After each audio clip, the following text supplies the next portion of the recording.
Então, Rudinei, o que você interpretou do nosso evento que a gente participou agora aqui da Vivatech? Todas aquelas empresas de inteligência artificial.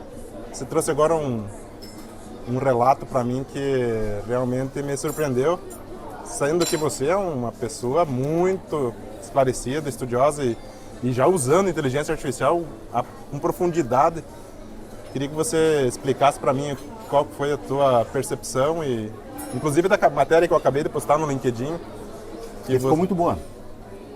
Ficou muito boa, ficou assim, eu acho que você tá trazendo à tona um aspecto que faz as pessoas, as empresas refletirem com relação ao real objetivo, ao que se tem que fazer, por onde começar. E aí, respondendo sua pergunta, Cleitão, o que eu percebo que a gente viu aqui no Vivatech 2025 em Paris? Muitas, se não todos os estandes, eu arrisco dizer que todos os estandes tinham um foco em IA.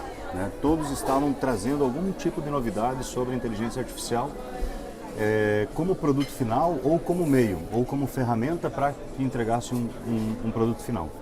Mas eu ainda percebo, e aí trazendo particularmente para o meu entendimento, que existe uma distância entre a conceituação. Quando você traz os assuntos de inteligência artificial, e talvez pelo cacuete técnico, pela tendência que a gente tem de falar na linguagem, no techniquez da coisa, pode ser que as pessoas comuns, as pessoas que realmente desenvolvem negócios, não tenham o entendimento pleno daquilo, não saibam o que é orquestração, por exemplo. Né? Então quando você diz assim, nossos colaboradores precisam virar orquestradores de inteligência artificial, a pessoa entende, ela sabe, ela assimilou essa frase, mas ela talvez não entenda como ser esse orquestrador. Né? Porque a palavra orquestrador talvez ela seja afim para você, afim para alguém que domina a tecnologia, mas não seja suave, não seja palatável para quem vem da área de negócios. E aí a pessoa diz, peraí, orquestrador, então, o que é isso? Será que é adestrador? Será que é... Entendi. Entendeu? Então eu acredito que tenha que existir um processo ainda de tradução da tecnologia do IA para o uso comum, para que isso... Eu vi muitas soluções, Cleiton, no Vivatech, assim, e as explanações empolgadas, o pessoal falando, mas eu conseguia absorver 20%, 30% do que eles estavam tentando dizer, porque era muito techniquez, entendeu? Era muito baixo nível de ficar falando de banco de dados e linguagem e não sei o quê, né? Então, eu acho que o sucesso vai depender dessa capacidade que se tenha de falar no mesmo idioma. Eu entendo, eu até estou tentando, nos meus posts, nas matérias que eu estou fazendo, tentando fazer uma linguagem muito simples, tirar a parte técnica da linguagem e como você mesmo falou, aqui no Vivatech foi um negócio bem de cair na realidade. Todos os países estavam aqui representados.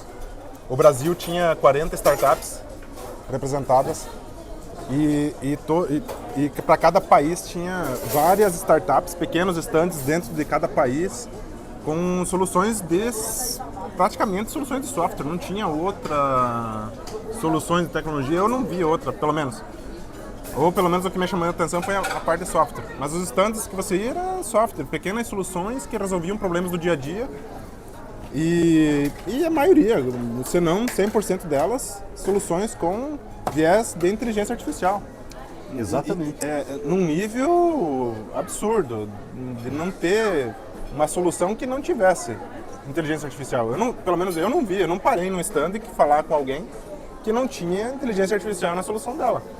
Exato. Inteligência artificial, ela virou meio que o oxigênio do negócio, né? Ela está em toda parte. E antigamente, eu até comentava isso com você ontem, eu fundei minha primeira startup em 2016. E a minha principal dificuldade que eu tive naquela época foi montar a área de tecnologia, né? Você tinha que ter lá um programador sênior, arquiteto de informação, analista de sistema, e aí a gente esbarrava em problema de código, e eu entendia pouco sobre isso, então ficava dependendo muito da opinião das pessoas, dizendo, olha, esse código aqui, ele está legal, está estruturado, não está estruturado, tem que fazer... Hoje eu percebo que o fato de você ter uma ideia já justifica você montar um negócio, porque a própria inteligência artificial ela terceiriza, né, o processo de desenvolvimento. Óbvio, não é tão simples assim, você precisa ter aí um mínimo de capacidade de criar o contexto, de criar a lógica, né? Mas se formos comparar o que nós fazíamos em software há 5 anos atrás, né, com o que está sendo feito hoje, não é mais desculpa você não conseguir colocar uma ideia em prática por falta de recursos tecnológicos. Hoje eles são abundantes, né? Então, e muitas das empresas que a gente viu no Vivatech me pareceram serem isso, serem ideias, né, que foram trazidas para a realidade se utilizando de recursos de inteligência artificial. E na tua opinião, assim, o que você acha que vai fazer com que as empresas agreguem valor, se destaquem, consigam efetivamente colocar a inteligência artificial no dia a dia? Por onde começar? Cultura. Cultura. Resposta virou commodity. Resposta virou commodity. Qualquer um hoje tem todas as respostas, de forma rápida e acessível. Você saber fazer as perguntas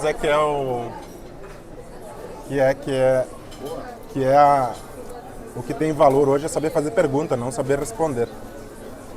E você tem que entender de lógica para poder construir qualquer coisa.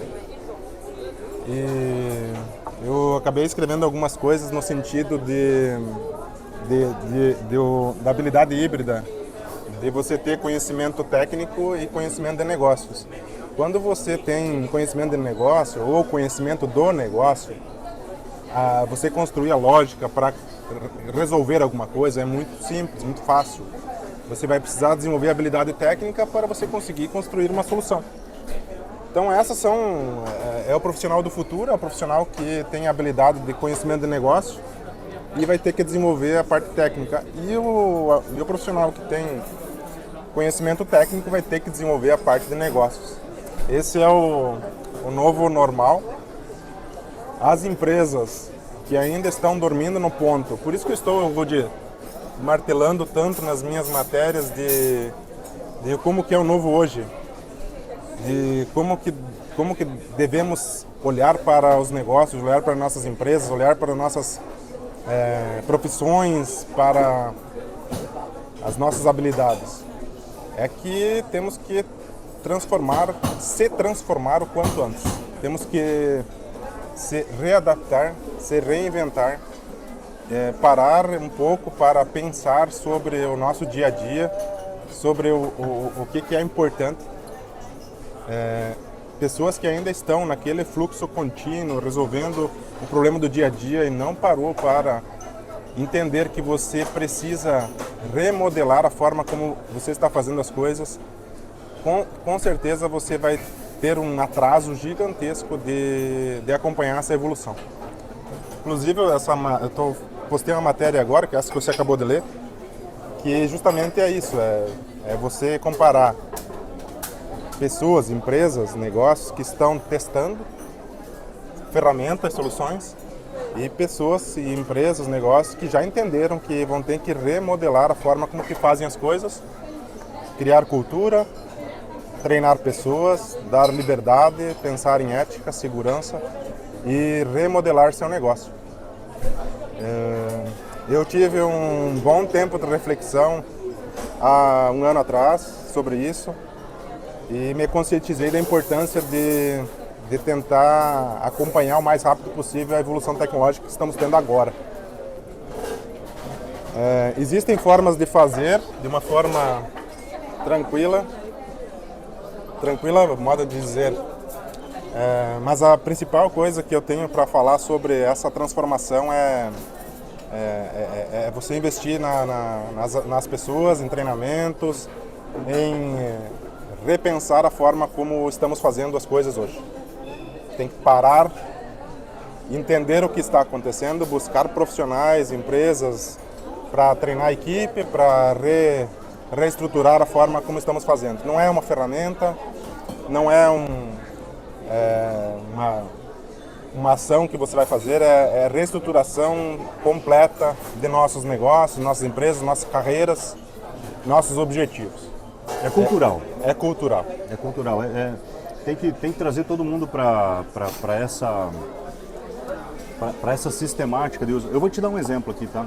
Uma coisa muito trivial que acontece no nosso dia a dia, na área comercial, que parece uma coisa tão simples, mas que ao mesmo tempo ela economiza tanto, mas tanto.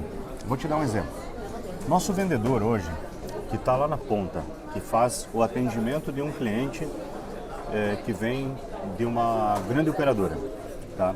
Ele tem uma dificuldade de argumentação, ele tem uma dificuldade para conseguir colocar uma proposta de valor para esse cliente. Quando ele tira um print de tela do smartphone do cliente com o consumo de dados desse usuário, ou um print de tela do aplicativo da operadora, ou o PDF da fatura, numa ferramenta como o ChatGPT, mas pode ser qualquer ferramenta de IA, e pede para que essa ferramenta faça uma análise da fatura e reposicione esse cliente dentro do portfólio que o provedor está vendendo, o GPT, ou a ferramenta de inteligência artificial, já traz toda a argumentação matemática da comparação do cenário que o cliente está vivendo em relação ao cenário que ele pode ter com essa nova proposta. Isso é tão magnífico porque você consegue provar para o teu cliente, por A mais B, que a oferta que você está trazendo para ele é melhor. Agora me pergunte, quantos vendedores você acha que utilizam isso? É quase zero. São pouquíssimos, porque justamente falta a cultura de utilização das ferramentas de IA. E eu estou falando de uma coisa simples, que é carregar uma imagem ou carregar uma fatura em PDF para poder fazer uma proposta comercial. Agora você imagina o tanto de outras coisas mais sofisticadas que a gente pode fazer no dia a dia e acelerar processos que trazem eficiência para o negócio. Imagine, Rudy, você criando cultura dentro da empresa e colocando soluções, colocando treinamento, fazendo que as pessoas evoluam, entendendo como que elas podem usar a inteligência artificial dentro desses negócios. Você vai acabar criando uma cultura que a pessoa que está ali fazendo coisas repetitivas no dia a dia, ela consiga ela mesma criar soluções, formas de fazer automações, de evoluir o trabalho dela. Muitas vezes, a partir dessas pessoas que estão lá no dia a dia, lá no operacional, elas vão construir soluções que podem ser que transformem o seu negócio. Exatamente. Então é esse nível de aculturamento que você tem que buscar. E se você não acolher, é capaz de você perder esse colaborador porque ele vai sair e vai montar essa operação na paralela. Ou você acha que não? Eu acho que sim. E pior que isso é que empresas e pessoas que estão evoluindo mais rápido, investindo tempo nessas tecnologias, em conhecimento, em evoluir em conhecimento dessas soluções, elas estão se destacando, estão ganhando competitividade e evoluindo num nível tão radical, tão grande, que às vezes se você ficar ali no teu dia a dia, no normal, quando você vai ser superado por empresas que até ontem eram empresas não existiam ou que eram imperceptíveis e você foi. Então, empresas, a gente já viu isso acontecer, vimos a evolução da internet na década de 90, que muitas empresas se tornaram gigantes e muitos dinossauros sumiram do mercado. No ano 2000, com a entrada da internet, com a entrada do smartphone também, Muitas empresas que abraçaram oportunidades, se tornaram gigantes e muitas sumiram do mercado. E estamos vivendo o momento mais transformador da nossa história, da nossa geração, eu acredito que da humanidade. Porque o poder dessa tecnologia, ela é imensurável, até eu não sei medir, não sei o tamanho do potencial e das possibilidades que existem com ela.